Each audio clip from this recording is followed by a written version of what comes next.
Good morning, everybody. Respected Padma Shri Dr. Lahane sir, respected Dr. Prajna sir, respected President of the Maharashtra Ophthalmic Society, Dr. Parikshit Gogte.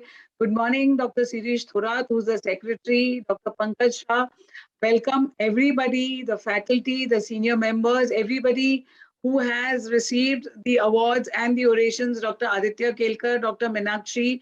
And it's a privilege and an honor to host such a august gathering and to bestow the awards. We are very small people, but we get encouraged to do the work that the stalwarts have done in the society for the community of ophthalmology and to follow their footsteps. So this is a small token of our appreciation, with wide eyes, that we ask them to put a hand on our heads so that we may be able to do the work that they have done. Dr. Parikshit Bhai is the host and the chairman of this session. Dr. Jignesh Taswala, who is the incoming president after today evening. I welcome him for a lovely, wonderful year. Dr. Parikshit Bhai, it has been virtual with Sirish, Pankaj, Swapnesh and Sumit, but it was a wonderful virtual year where we did not feel that we did not do any scientific things. Dr. Prajna sir, Dr. Parikshit has been a solid support for the whole team, encouraging us, and we work in all the districts of Maharashtra. We can proudly say we hosted a Bombay Ophthalmic and a summer symposium in May with the largest number of registrations, and we gladly say that even this conference has more than 2,000 registrations. Dr. Parikshit Bhai, will you please take over as the host of this very beautiful session, and to tell everybody that this oration session, all the halls are open. As a respect to the awardees, there are no sessions going on in the halls at present, and everybody will be able to hear the stalwarts. Thank you very much. Thank you, Professor Ragini. I'll just make a quick mention of the award. This award was started in 2016 by Dr. Salil Gadkari when he was the president. And he said we have to honor in Professor Lahane's name an ophthalmologist of outstanding stature who is outside the state of Maharashtra, but an Indian, and who, like Professor Lahane, has done great work in community medicine, community ophthalmology, public health, and also in medical education, ophthalmology education. And today we have Dr. Venkatesh Prajna. Dr. Good morning, Dr. Taswala sir. Yeah, good morning. I YouTube पे जा रहा था, कब से try किया, अभी Sirish को phone किया था, I got this link. Yeah. Anyway. So, Dr. Prajna comes from a very famous ophthalmology family. He's kind of been nurtured in the Arvind Eye Care system, but it is to his credit that he has taken the system to a much, much more higher level, not just as an ophthalmologist, but as an educator, and as almost 2 generations of ophthalmologists will testify, he has handheld so many youngsters. And I think a few years down the line, almost every eminent ophthalmologist in India will have been Dr. Prajna's student at some point of time.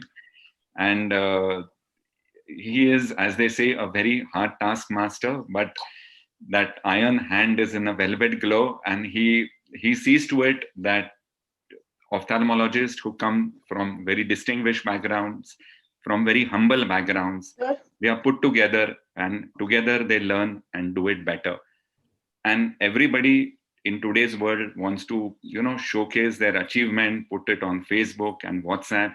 Dr. Prajna is the exact opposite. I think that is the ethos that he has from Dr. G. Venkataswamy, Professor Nachiyar, Professor Nam Perumal Swami. I mean, when the monarch of England, the Queen of England, had decided to honor just 2 or 3 people from the globe for their work done in childhood blindness, Dr. Prajna was the one who was especially called for a private audience with the Queen. And well, people will, post their pictures everywhere and do it. But we got to know it 4 or 5 days later when one of his friends said, oh, this is what had happened. and an Indian ophthalmologist had that honor. So, sir, we are very proud from the Maharashtra Ophthalmology Society that you have come here and that you would be giving this oration. Over to you, sir. Taswala, sir, would you want to add a few words? No, I think we'll start. It's already late. So welcome, Dr. Prajna. It's an honor for us to have you in the podium, and let's have the talk. Thank you very much.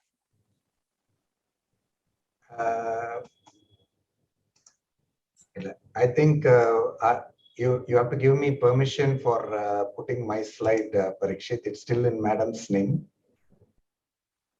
Ma'am, if you will stop your screen share so that Prajna sir can, yes.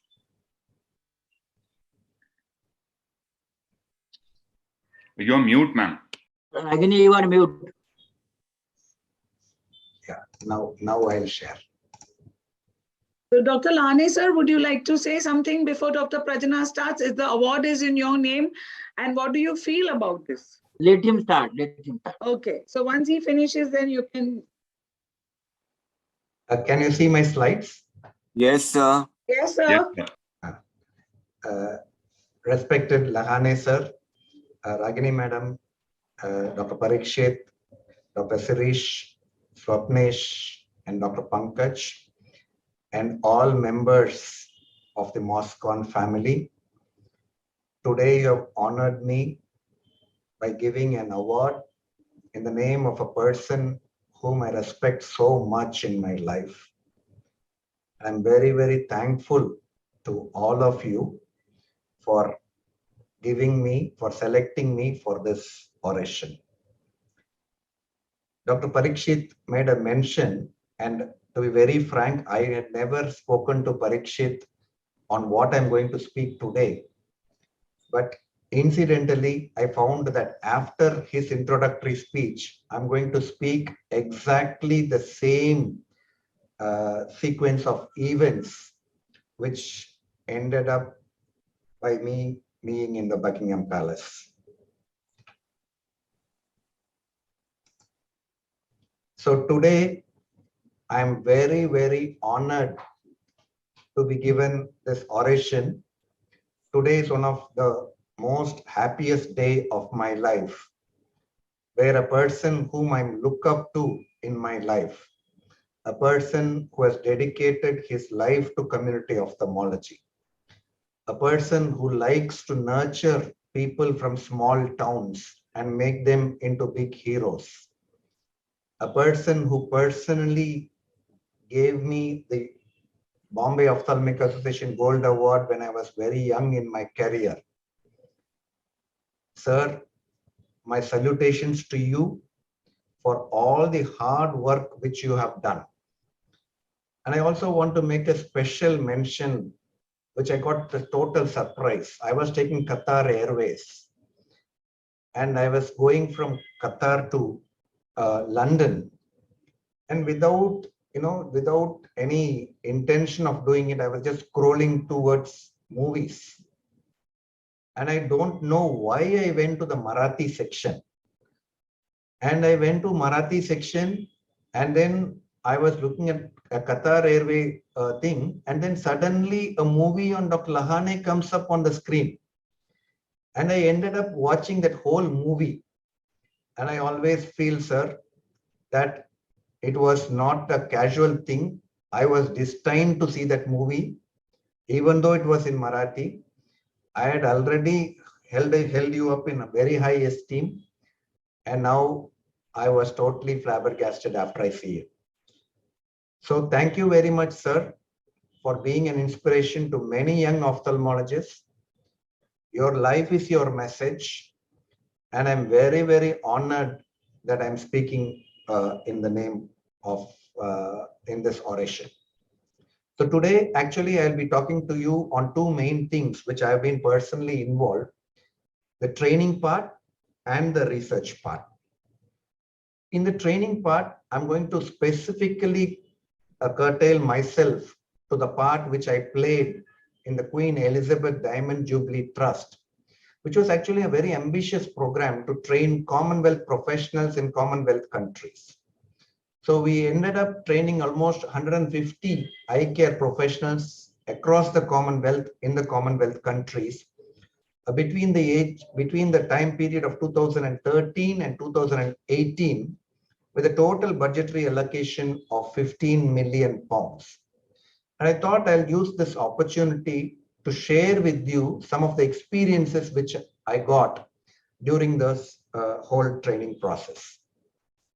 So actually, we had a very, very good board, a very prestigious board of the Queen Elizabeth Diamond Jubilee Trust, which was chaired by Sir John Major, as you know, was the former Prime Minister of UK.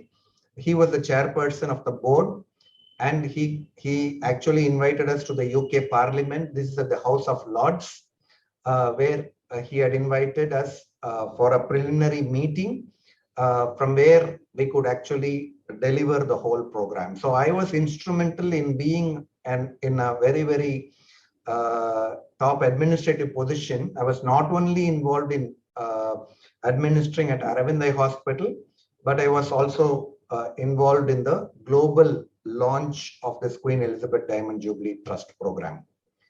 So it started off in 2013, where we had a meeting at the London School of Hygiene, where we had invited all the top leaders of the Commonwealth to London and to sort of plan, what to do with this 14 million pounds. How best we'll use this money to train people so that there will be a lot of training people available in Africa and other parts of Asia. So following that, we had a brainstorming meeting. As you can see, I had the opportunity of playing a major role in trying, because Aravind was a global leader in training.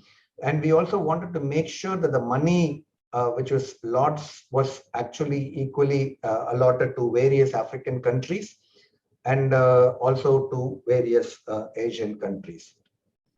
This was the meeting in the London School of Tropical Medicine and Hygiene, where you can see actually there was another representative from India who also sat in the board, Dr. G.N. Rao, and we were both in the board of the Queen Elizabeth Diamond Jubilee Trust to sort of make sure that this program was well implemented.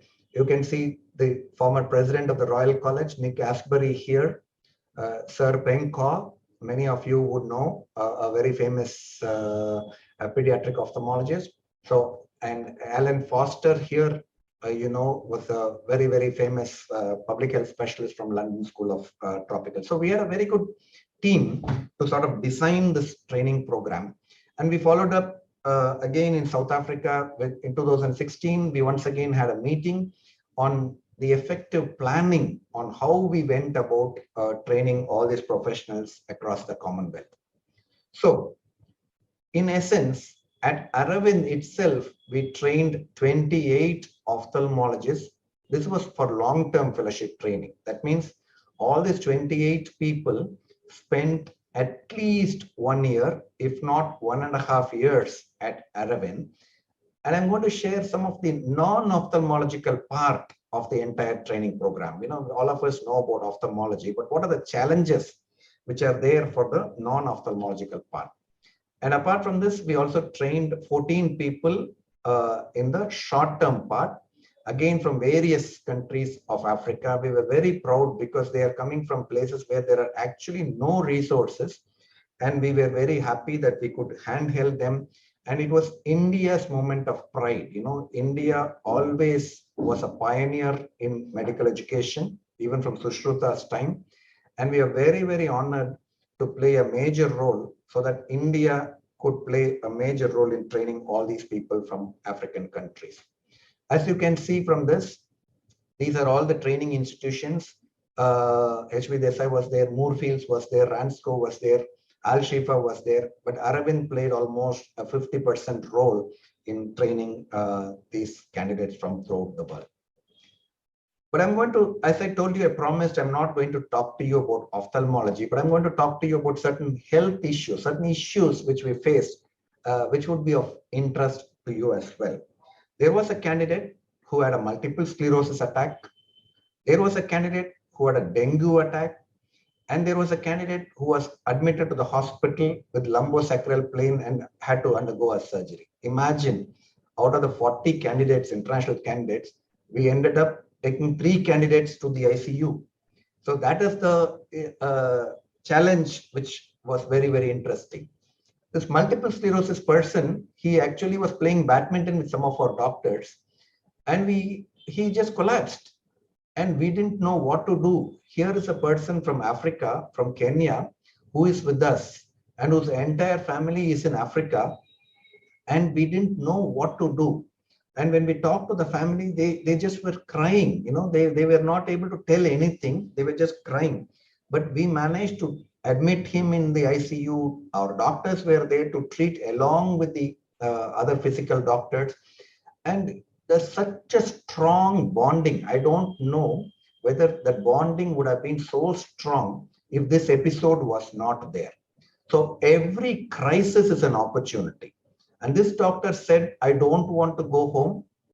Please treat me here. I want to learn something and be useful to my country. We were very proud of Dr. Bet. This is Dr. Bet from Kenya, who collapsed. And when he came to the AOS after 1 year to come and thank us for what we have done for him and what we had done for him to Kenya. And today, he is one of the most successful corneal transplantation surgeon in Kenya. So this is just an experience which I wanted to share. The other person developed dengue, and at that point of time, there was a dengue epidemic in Madurai, and he got admitted with reduced platelet count and plenty of support from the other co-CHC trainees. And then he was almost in ICU. They said, he was battling death and other things. It was a very, very tricky time. He was from Sierra Leone in Africa, but again, we managed to make him better and this thing. And I want to share some of an experience with another interesting person. This person was Dr. Vasco da Gama, very famous name, and he was from Mozambique. When he came to us, he came as a doctor who wanted to be trained in just pediatric ophthalmology. And he was very, very active. He was very good with our team. He used to go to the eye camps. And what we did was we found that this fellow was a star. And so we wrote to the WHO. One big advantage is, since we were representing the Queen, we could get all the international permissions within one shot. So we said to him, this guy is very good, but let us train his team. Please send one pediatric nurse, one pediatric counselor, and one pediatric orthoptist, so that we train him so that he is now equipped with the team, so that he can take care of the children in Mozambique. So these were the 2 staff who came in after Vasco da Gama. When Vasco da Gama was here, we brought them here. We trained them in ophthalmic nursing, anesthesia nursing. And so they were able to support him during his surgical thing. And what we did was, we actually went one step further. And what we did was, we then helped Vasco write a proposal to his government on how to actually create a program for Mozambique. So not only did we train one doctor, we brought in a team, and then we sort of did a program for his entire country. And what we did also was, through the WHO and through the Queen's office, we made sure that officials from the health ministry from Mozambique also visited Aravind when Vasco was being trained. A senior minister had accompanied him. So we could actually change training from one person to a big program. So that is one thing which we could do in this program also. In fact, we had a very long conversation with the Minister of Health in Mozambique, so that we could develop a whole program for taking care of pediatric eye care in Mozambique. What we also did in this program was, after we trained this 40 people, we sent some of our doctors back to them to see how best they were working. What was the effect of their training? And here is one of our doctors whom we sent him to Nigeria, And this is another doctor, Dr. Frederick from Aravind Hospital, Pondicherry, who went and again saw back, who went to Nigeria and saw how the training program, when the trainees, when they go back, are they able to do the job? So it is one whole cycle. It is just not training one person and forgetting about it, but it is a one whole cycle. And see the happiness in Frederick's face when one of the person whom he had trained had operated on a child and made the child see. This is a very nice photograph. This is from Dr. Everesta, whom we trained in this program. See this person with bilateral mature cataract. Even if I had wanted it, I couldn't have gone and operated. But since we could train Dr. Everesta, she went and operated on her, who was trained at Tirunelveli. And she says to us, thank you, sir, for giving us this opportunity to train them and thereby do something for the community over there. So this actually boosts our energy up. You just train one person from an underprivileged country who can go and work in the field and make a difference to that country. So this was what was very, very promising under the Queen Elizabeth Diamond Jubilee Trust. The same child who was bilaterally blind, after being treated by Dr. Everesta, having a very good vision in both the eyes. We really felt that we were making a big change in this. But what was more interesting was we made these people at home. You know, we think that we're just training them, but then for them, these are senior people. These are not trainees. So they come from different countries. So we wanted to make them happy and comfortable. You see Dr. Simon Urunga, who's now a top cornea person in Uganda, now in a dhoti, in a South Indian dhoti, and Vasco playing Raki, playing Holi at Arafarm. So we thought of this thing. And then there is another doctor who's actually doing parrot astrology, you know, getting astrology from parrots. So it was a very good cultural experience as well. So what happened after all this was the Buckingham Palace was very, very impressed with what we did. And in 2018, I was invited to the St. James Palace, which is actually closer to the Buckingham Palace, not the Buckingham Palace, per se, where the daughter-in-law of Queen Elizabeth, that is Princess Sophie, had a reception for us, thanked us. And even at that point of time, I thought that was it. And then the whole program was over when I got this invitation. And I was very shocked. I had always been to the Buckingham Palace as a tourist, seen from outside, you know, along with the crowd at 11 o'clock in the morning, see the change of guards and then come back. And then when I took this, when I went to the UK immigration, they asked me, why have you come back to London for the second time this year? And I said, I showed them this invitation. And they were so shell-shocked. And they were actually going and telling the other people in the customs. It was really a nice experience.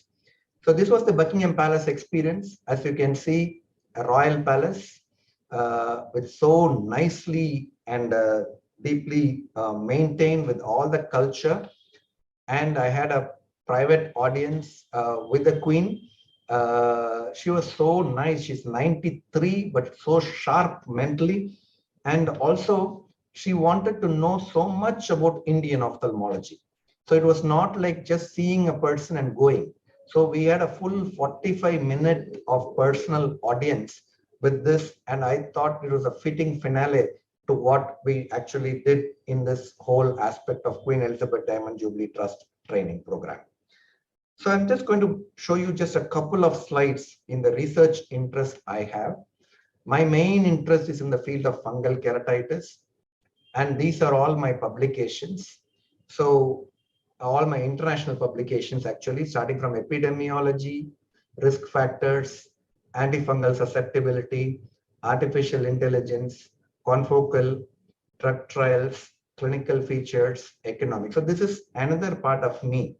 One part of me is really involved in training postgraduates and training international doctors. The second part is my depth of interest in this field, because this happens in poor people.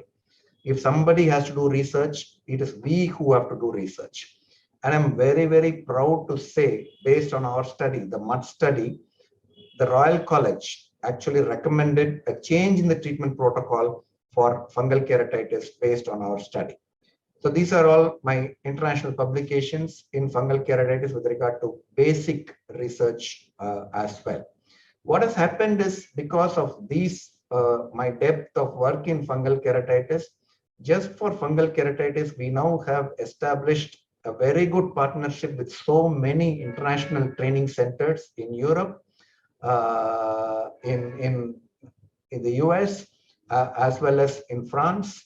So we now have a very good network just to help us in the cutting edge of research in the field of fungal keratitis. I'm also very proud to say that in 2021, just 2 months back, I was inducted into the advisory board of JAMA Ophthalmology, purely based on the research which I've done in fungal keratitis. I'm very, very honored to represent India, because this is the first honor being given to an Indian ophthalmologist. And I'm looking forward to a nice 2-year tenure where we can play a role in JAMA Ophthalmology as well. So once again, I'm very, very honored today. This is one of the best day of my professional life, where I want to respect these two people who embody this statement, who commonly say intelligence and capabilities are not enough. Both these people actually represent common sense. Both these people represent courage. Both these people display tremendous level of courage, even at the expense of so many obstacles. So I'm honored, sir. I'm honored, sir, especially by your presence there. I'm very, very, I would have been more happier if I was there physically along with you. But then thank you for what you have done for the whole community of ophthalmology in the country, for having personally led and not at all feeling tired at your age or considering your health issues. So you have been a big inspiration for all of us, sir. And thank you very much for the entire MOS for giving me this award. Thank you very much. Thank you, sir, for the wonderful oration. Thank you, Prajna. I think we are enlightened, and really I'm proud that you have received this honor, and you should receive very, very big honors in future. I wish you all the best, and one day I think you must receive Bharat Ratna. My best wishes to you. Thank you very much. Thank you very much. Commendable work. Thank you, Dr. Prajna, sir. I think it is still the tip of iceberg that we are seeing. You are a person who would have never spoken about yourself, but we got a glimpse, just a glimpse at the man you are. We are so inspired by you. We will continue to be inspired by you. And with tears in our eyes, we wish you to go on and on speaking. But I think we will need one more day. And I think at Nasik, we invite you right now and again to be with us next year, where we can give this award to you physically. And what a great man you are. What a great man. Words are insufficient to say anything about you. Parikshit bhai, Jignesh bhai. Yeah. Parikshit, आप बोल लो फिर then I'll speak. And I can just say, well, From all of us, a big salute to Yeah. you, sir. Big salute. Thank you. We are really honored to have you, sir. And you have been much more accolades, as Dr. Lahane sir has told you. You should get the Bharat Ratna. Well, when the Queen can call you on this, I think we are small people. And in a way, we are honored to have you at the MOS level and as an awardee. Thank you very much for being there, sir. Thank you, sir. Thank you, Dr. Lahane sir. And thank you, Dr. Shirish Prajna is sir. showing the memento, Dr. Shirish and Pankaj. Yeah. Thank you, sir.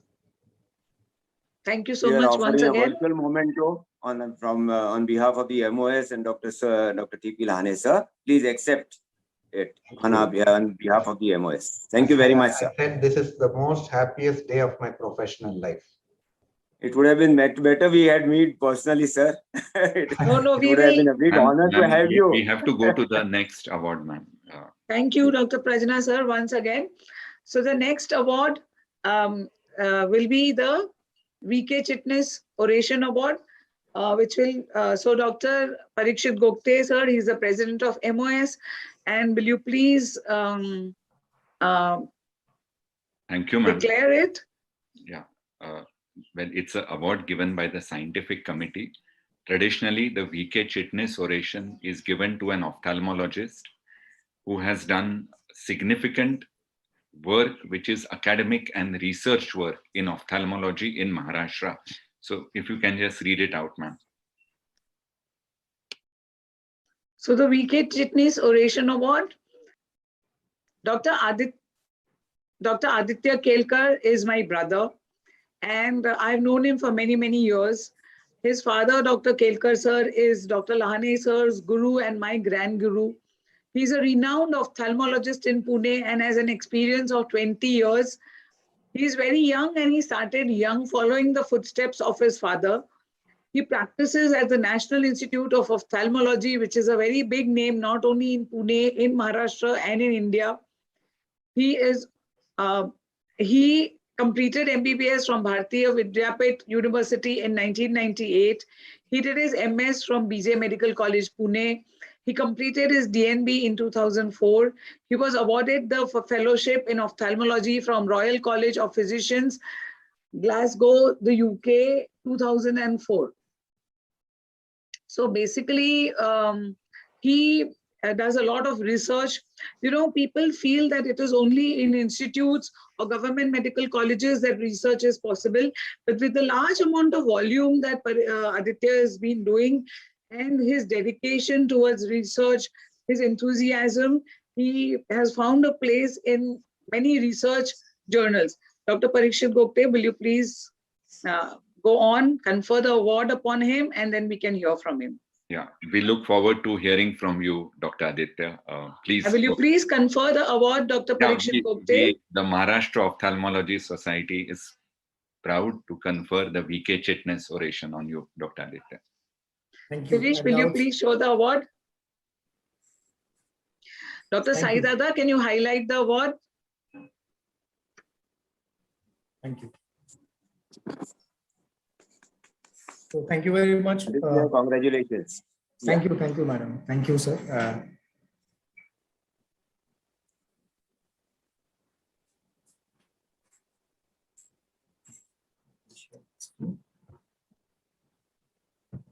So at the outset, I would like to thank Maharashtra Ophthalmic Society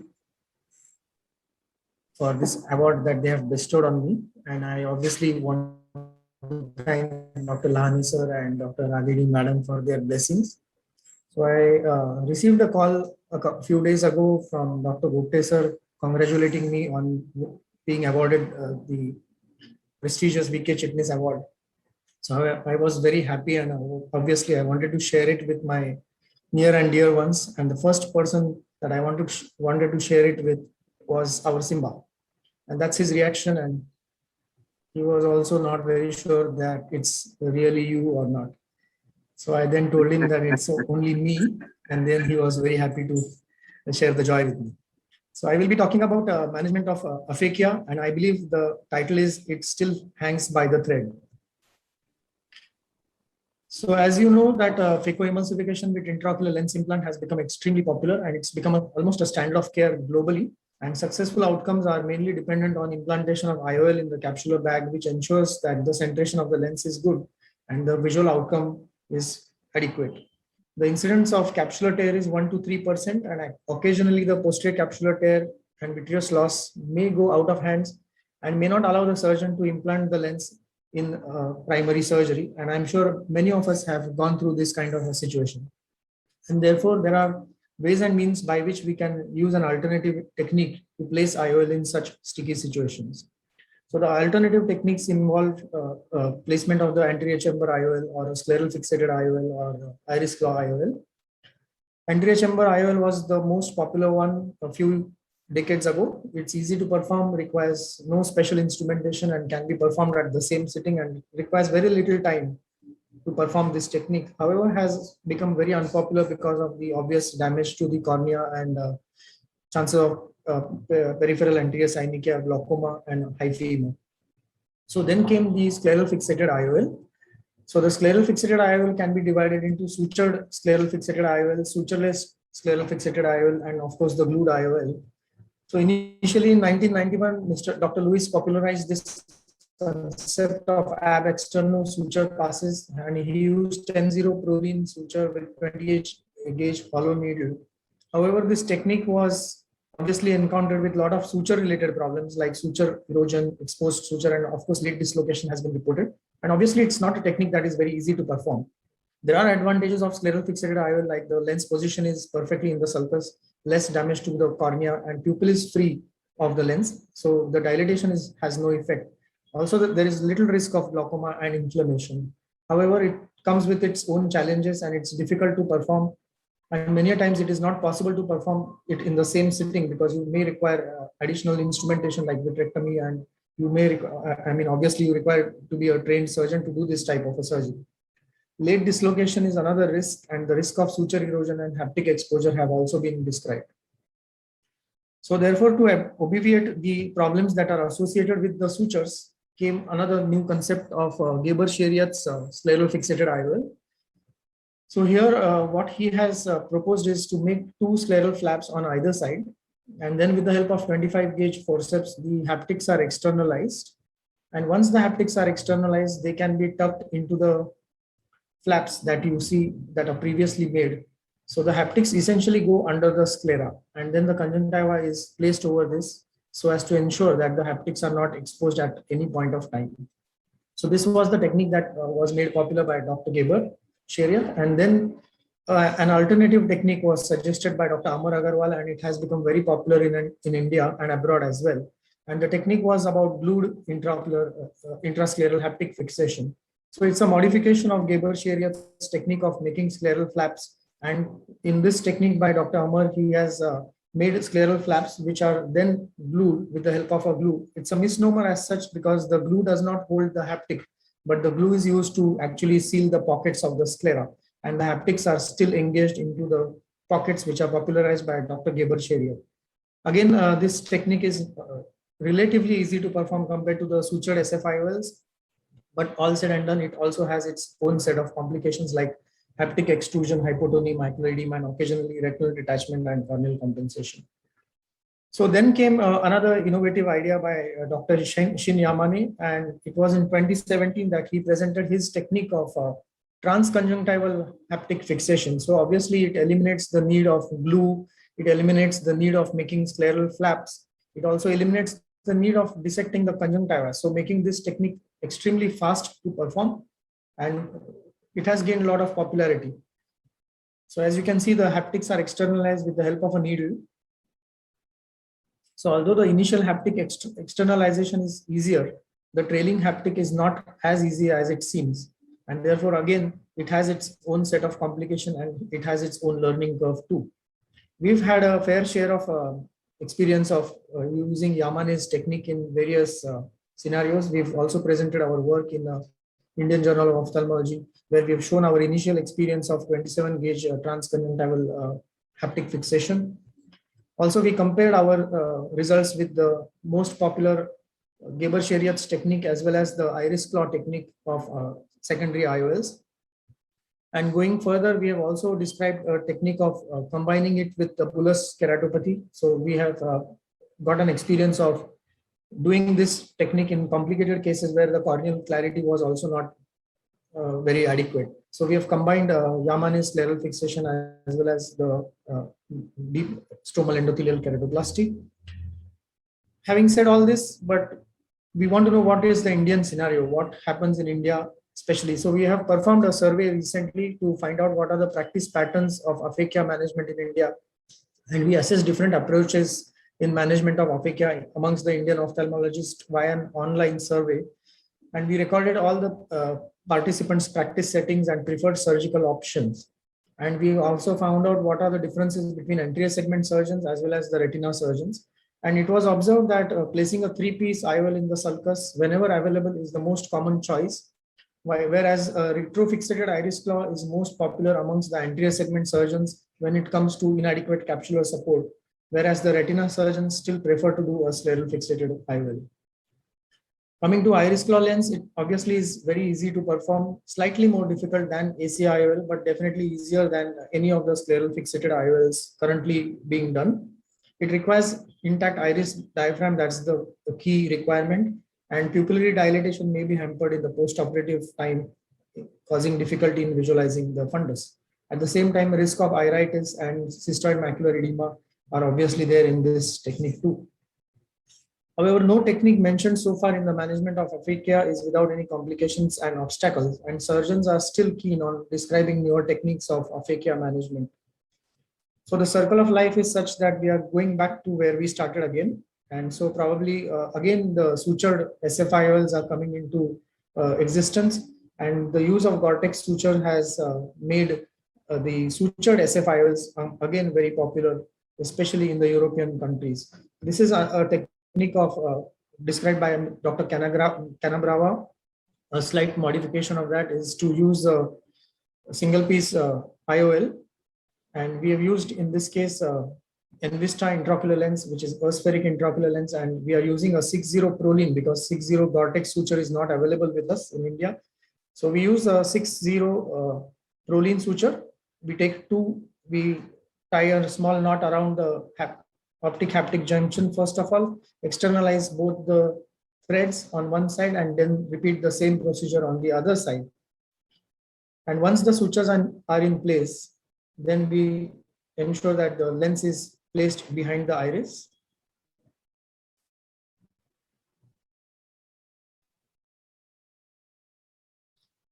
So this is how the lens is pulled back into the iris, into a plane behind the iris, and the sutures are then cut, and again they are flanged. So this way the lens is more or less stable in its own natural position. Another way of doing a similar technique is by using an Acryos Adapt lens, which has 4 holes in the haptics. So it becomes easy to pass a thread 6-0 Prolene once again here. But this technique requires a conjunctival dissection again and use of 4 25 gauge Procar cannulas that we have used. So we externalized the 2 threads on either side. And once all the 4 threads are out, the lens is placed behind the iris. And then you can tie the suture onto the sclera and titrate the positioning of the lens. You can see how well centered this lens looks. Again, one of the popular techniques abroad and still gaining a lot of popularity in India as well.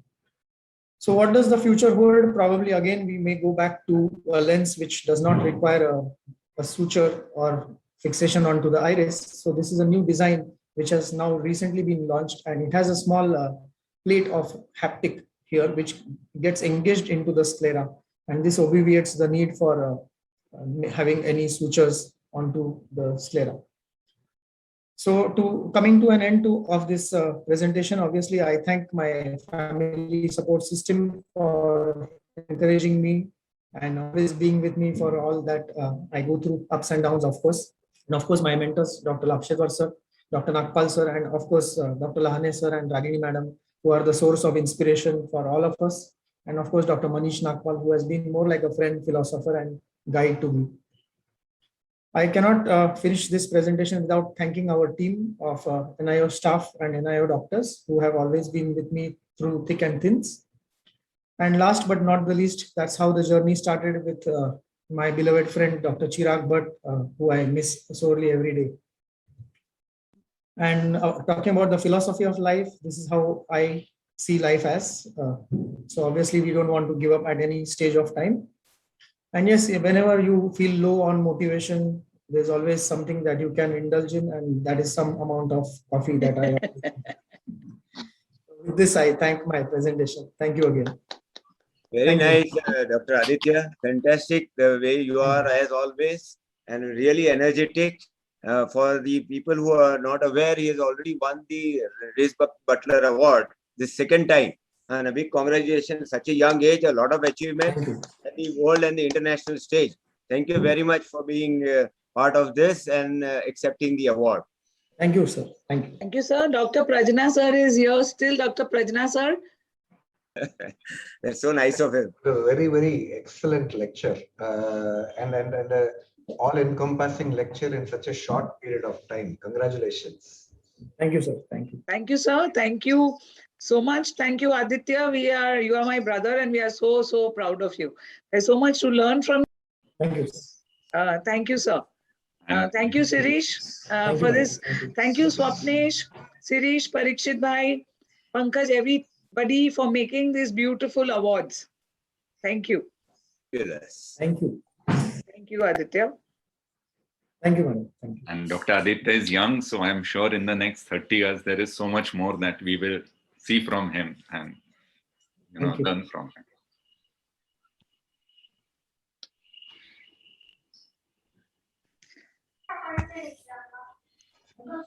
The next award is the Dr. S.N. Cooper Oration Award, which is given to a non-ophthalmologist physician who has worked in the field of ophthalmology, a medical specialist or a research scientist who has worked on ophthalmic aspects. It is, this pandemic has really ravaged us in the last 18 months. And who better than Dr. Lahane sir or Dr. Meenakshi madam to know this? Because from the 20th of March, there was not a day or night when they were not working.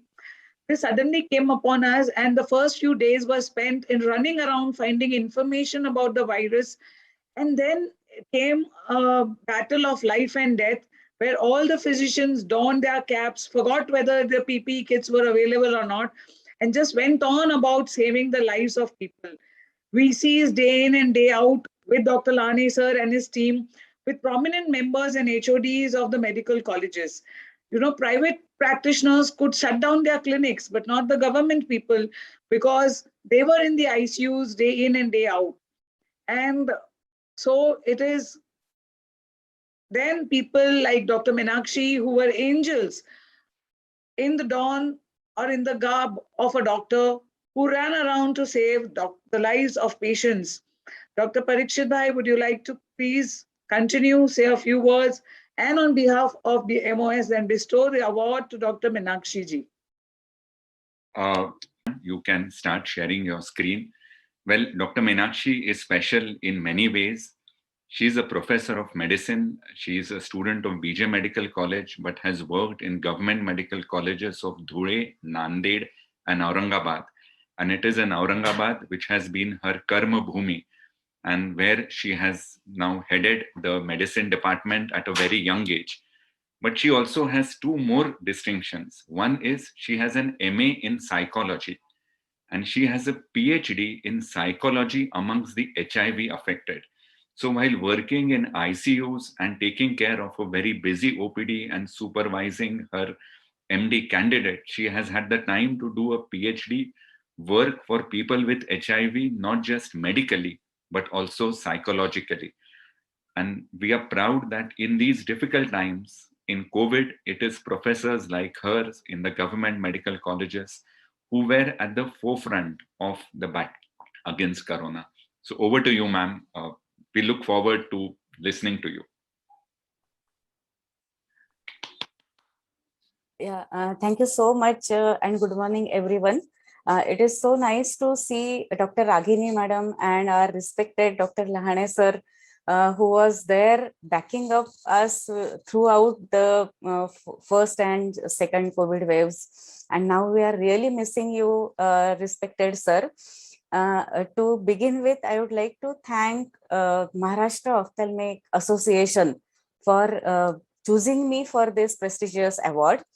And I'm really thankful to Dr. Parikshit, who happened to be my batchmate from BJ Medical College from MBBS. And the important thing is that I would like to dedicate this award to our Government Medical College Aurangabad family and all the administrators of Aurangabad, because without their help, this was not possible. And thanks a lot, you all, for choosing one of the person. And I feel that I am a representative from Aurangabad and trying to improve status of my Government Medical College Aurangabad. Thank you so much. So to begin with,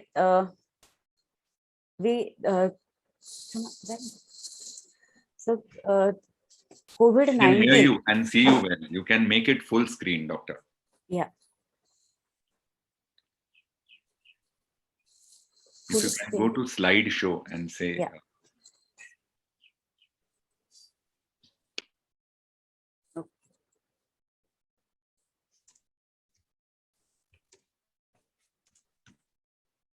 Yeah, so can you see it now? Perfect.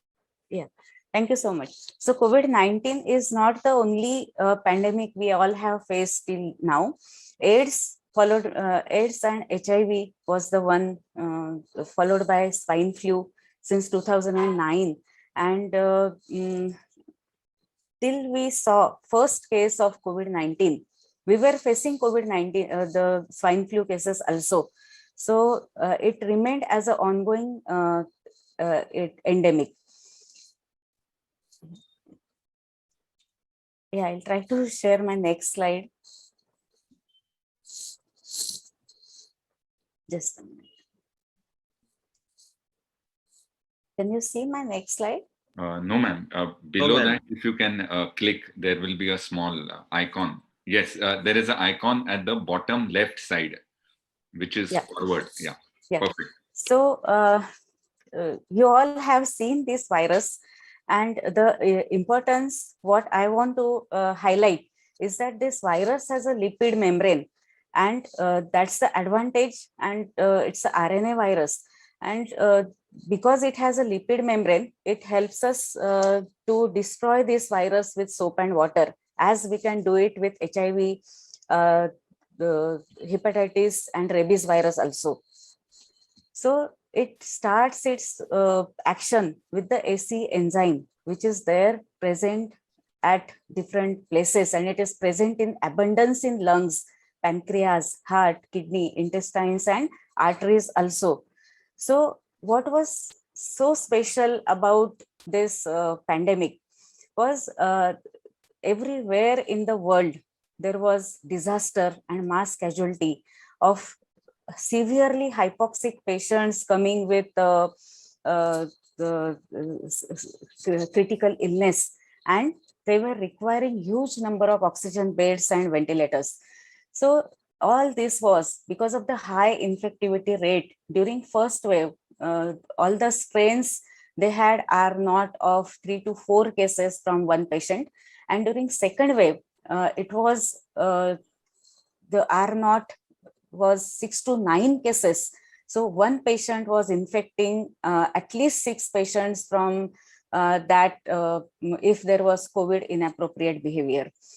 So we also faced unique issues at community level, because the most important was happy hypoxia.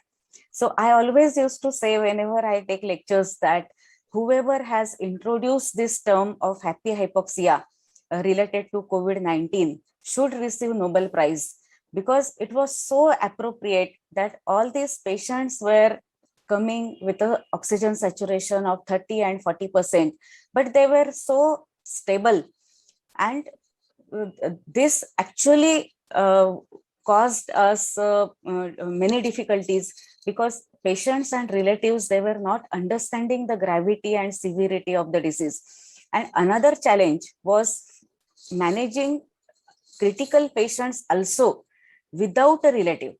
So we all have seen, if someone gets fever, he or she needs 2 or 3 relatives besides them.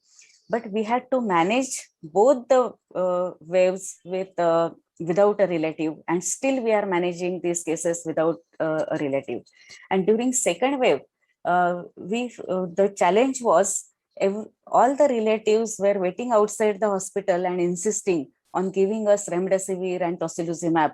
So we had to really explain and do propaganda in the city that what was the indication of remdesivir and tocilizumab, and after that we could manage these cases properly. I would like to mention a special person, Dr. Amarnath Avargaonkar, who happened to be an ophthalmologist and from our institute. And since the beginning of first wave, we had one counseling cell in with us, and all the patients who were admitted in our hospital, their relatives used to go to that cell. Dr. Amarnath was in charge of that cell, and he did a wonderful job by counseling every patient, and that was very important support what we had received from a non-physician doctor. So being a hardcore intensivist, it was really a feeling of helplessness that every patient was dying within 24 to 48 hours, and it was really difficult to face death. And they were presenting with the oxygen saturation of 30 and 40%. So another important thing what I realized, that whenever we were shifting patient from one place to another place, they were getting worsened and they were dying within few hours after shifting. So we converted our 30 bedded ward into ICCU and tried to minimize the shifting.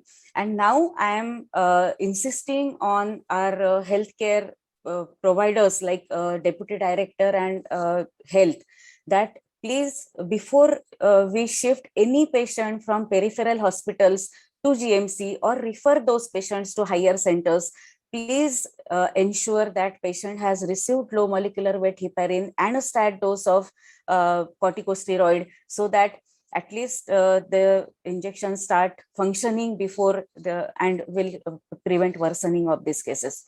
So initially we were intubating every case, but eventually we learned that NIV, non-invasive ventilation, is the only option for these cases, and intubation was causing fatalities.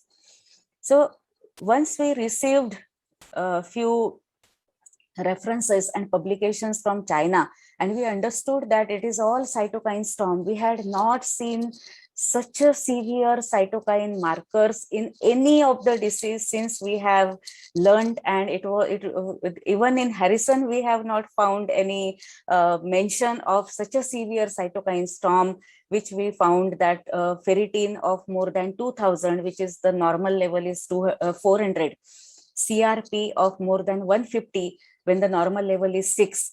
So all this we understood eventually. And then we, from the WhatsApp University, we came to know one reference and autopsy finding, that in the autopsy everywhere thromboembolism was seen, and the reason for this was AC enzyme, which is there, as I said to begin with, that this AC enzyme is there on the endothelium of arteries, vessels, and once this endothelium is attacked, there is platelet deposition and thrombin, and if these patients do not receive low molecular weight heparin or some antiplatelet agent, this thromboembolism goes on. And we had faced, and we are still facing, few cases of anterior mesenteric artery thrombosis, peripheral digital ulcers, and myocardial infarctions and stroke patients. So this autopsy findings really taught us, and we started managing these cases with low molecular weight heparin and corticosteroids. And then the actual thing began, and we could discharge many patients of moderate to severe illness. And the newer things what we learned in medicine were 6-minute walk test, where we try to decompensate body and find out whether this patient has hypoxia, prevent further worsening of these cases. Another was CAR protocol. As we see that anteriorly we have only upper lobes and lower and middle lobe is on the posterior and lateral side. So this COVID appropriate proning protocol helped us to understand better management. We did lot of research activities in JMC Aurangabad. We were part of almost 10 research trials, and ultimately we understood that we used HCQs, lopinavir, ritonavir, doxycycline, ivermectin, and whatever medicine which was coming on WhatsApp University, we tried to use it. But then eventually we have understood that remdesivir is one drug which really has promising effects in mild disease and preventing and worsening of the this disease. It might not have mortality benefit, but it has definitely helped us to discharge patients at earlier date. We have baricitinib and tocilizumab injections also. So another promising drug which we found, that antibody cocktail, as you all have heard about Regeneron. We used it on 100 cases, and we found that it is effective in the patients who have comorbidities and require passive immunity. So how we all tried to face this pandemic was the strengths. What I feel that we had a strong infrastructure under the able guidance of our respected director, Dr. Lahane sir, and our dean, Dr. Eikar madam. We could continuously keep on expanding our oxygen beds and equipments and ventilators, and try to provide care to these patients. So I am confident, and I'm really proud to say that in Aurangabad, there was never a deficiency of any oxygen bed, and we could manage and help this Aurangabad population very well.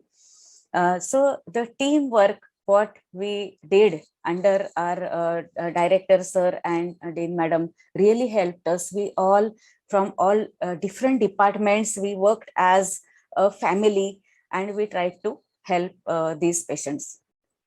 So everyone was a doctor and not a specialist. So even one ward of 45 beds was given to our ophthalmology department and rest of the departments, and they had taken care of these patients very well.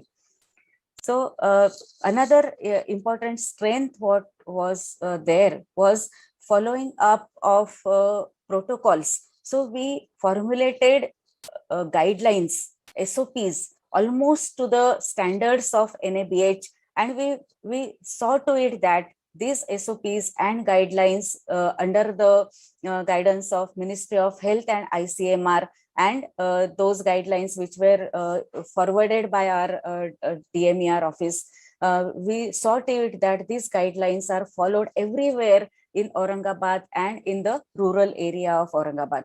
So there is always a boon in disguise, and we tried to improve our capital investment.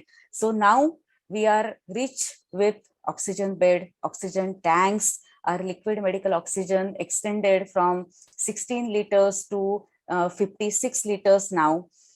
We have 3 PSA plants of 2,600 liters per minute generation, lot many ventilators and equipments. So this was not enough that we had to face another deadly pandemic, and that's where we had to collaborate with ophthalmology, ENT and medicine department, and we all dedicated ourselves, we dedicated our team for management of this mucormycosis. And under the robust and energetic leadership of our astute ophthalmologist, Dr. Shubha Zawar, who was our leader of our mucormycosis team, we managed around 352 patients of mucormycosis. out of which 278 patients required minor and major surgical procedures. Major surgeries done were ENT, that was face, which was done in 173 cases, and the retrobulbar injection of amphotericin B was given in 53 cases, and this helped us to prevent further disfigurement of eye and further progression of this disease. So local orbital debridement was done in 3, and orbital drainage, evisceration, and orbital extenderation was done only in 9 cases. So that was our strength. We had designated one physician team for taking rounds with ENT and ophthalm surgeons. So they used to take rounds together. So fitness of the patient, managing or the strict control of diabetes, everything was taken care of. And another important thing was we never were in shortage of amphotericin B. It was always supplied to us in abundance along with posaconazole. So we also increased number of wards to accommodate these cases. So we could manage these cases for minimum 14 to 15 days. So there was no hurry in discharging these cases. So these patients received proper amphotericin B antifungal agents for a appropriate time, and we prevent relapses in our of those cases coming to us. So the fatality rate of our institute was very low, that was 18.4%.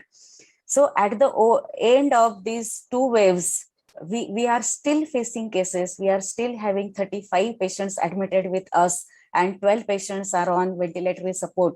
But we are wiser now, and we have understood that wearing a mask appropriately is more than a vaccine, and it gives us 100% protection. And 2 doses of vaccines definitely are helping us to prevent mortality. And remdesivir should be given at the earliest within first few days or 9 days of illness. It is preventing further progression of the disease. And we need to learn to live with COVID as we have learned to live with dengue, malaria, HIV, and swine flu.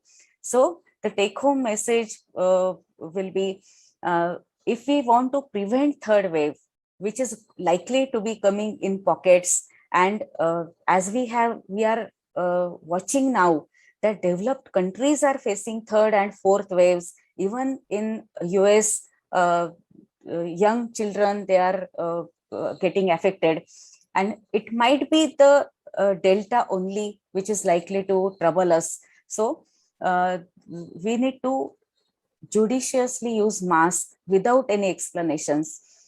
Do not allow anyone around you without wearing a mask, and ensure that vaccination is completed in your institute, house, locality, or whoever is coming, you are coming in contact with. So thank you so much for giving me this opportunity. I am extremely thankful to Ophthalmology Association Maharashtra. Thank you so much. Thank you, Professor Meenakshi, for this succinct presentation. People always laugh at ophthalmologists that they know very less of medicine. So, well, you have apprised all of us once more of the COVID pandemic from the Maharashtra Ophthalmology Society. Thank you. Thank you for giving your time. Thank you, Dr. Meenakshi ma'am. Thank you, Dr. Prajna sir. Dr. Prajna sir, would you say something, please? It was a very, very Meenakshi, if you can stop sharing. Yeah. Nice learning experience, Dr.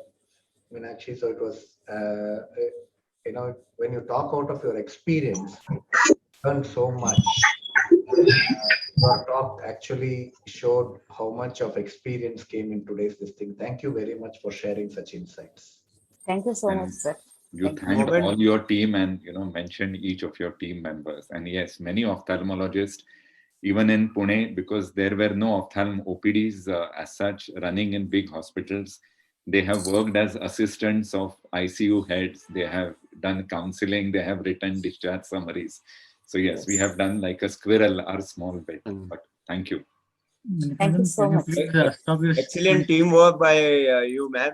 It was really an eye-opener lecture, and a hearty congratulations for the human service that you've been doing during the COVID times. Thank you very much, ma'am. Thank you so much, sir. Thank you. Thank you. Thank you, Dr. Prajna, sir. Once again, we congratulate you for accepting our token of appreciation, and we are so inspired by you. Thank you, Dr. Lahane, sir, for being here. Thank you, Aditya. Congratulations. Thank you, Dr. Meenakshi, ma'am. Congratulations. Thank you, Dr. Parikshit bhai, Dr. Jignesh bhai, Dr. Santosh, Dr. Sirish, and Dr. Pankaj for this wonderful session. And thank you once again, Dr. Prajna, sir, for taking out time to be with us. And we miss you and we hope to see you again. Thank you, everybody. So thank you, Prajna, sir. So now we can go on to, this is Meenakshi ma'am, this is the award. Thank you, Sirish. Thank you. With permission from Dr. Prajna, sir, and Dr. Parikshit, we can now move on to the next.